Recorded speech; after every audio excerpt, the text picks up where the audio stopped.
This year, Jamie's chucked me the keys to the mighty Ranger. Now, I don't know if it's just because he really likes me or he really hates the Ranger, I'm not sure, but driving a brand new truck is going to be something really different for me because I've always driven these old four-wheel drives, the old 80s and even the old 60 series ever since I first got my licence. The Ranger's looking a whole lot different than it did last season because I figured if I'm going to drive a Ranger, I'm going to drive a bloody good one. So first things first, we ended up putting an RLD Designs canopy on the back. Now this is a really tough design. It's South African made and designed. It can hold up to 500 kilos on the roofs. I'm living in style on this trip. I've retired the swag and I've gone to a rooftop tent, but not just any old rooftop tent. As far as I'm concerned, this one it's the bee's knees. It's the Bundu Top from Bundutech.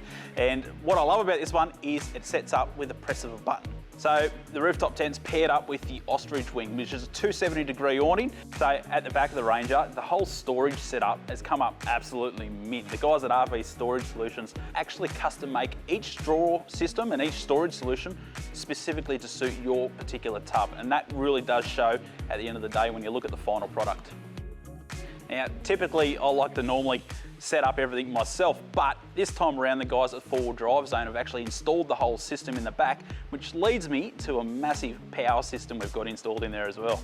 So for the battery system, we're actually running the Projecta PM300 system, which basically runs straight into 2 120 amp hour deep cycle AGM batteries. Now, these ones are from Century, so it's gonna make sure we've got plenty of battery power on board to power up all those little gizmos, all the bits and pieces.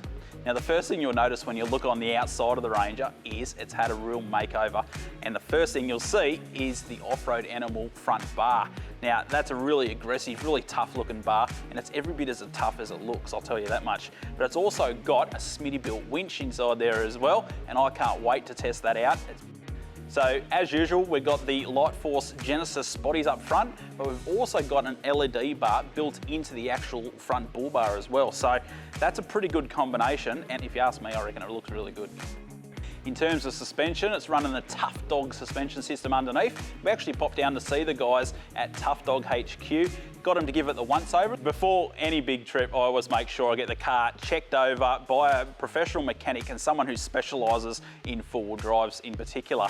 So I popped down to all 4x4 spares. Now these guys, they serviced the 80 series last time and I found them to be complete experts at it.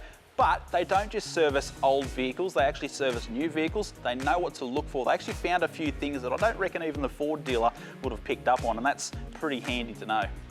I've actually popped down to see the guys at Berrima Diesel a few times over the years. I think they're getting a little bit sick of me. I keep dropping all my cars down there, even Alicia drops down there.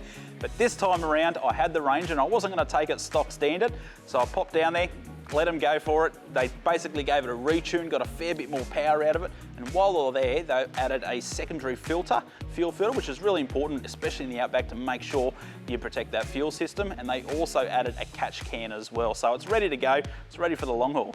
So inside the Ranger, we've got a few important upgrades. So we've actually got the HX2 from HEMA, which is their latest GPS. Also inside, we've got the Gotcha covered seat covers. These are nice, tough seat covers. Now we've also got the GME XRS radio, just to make sure that we can stay in touch with the rest of the crew and other road users as well.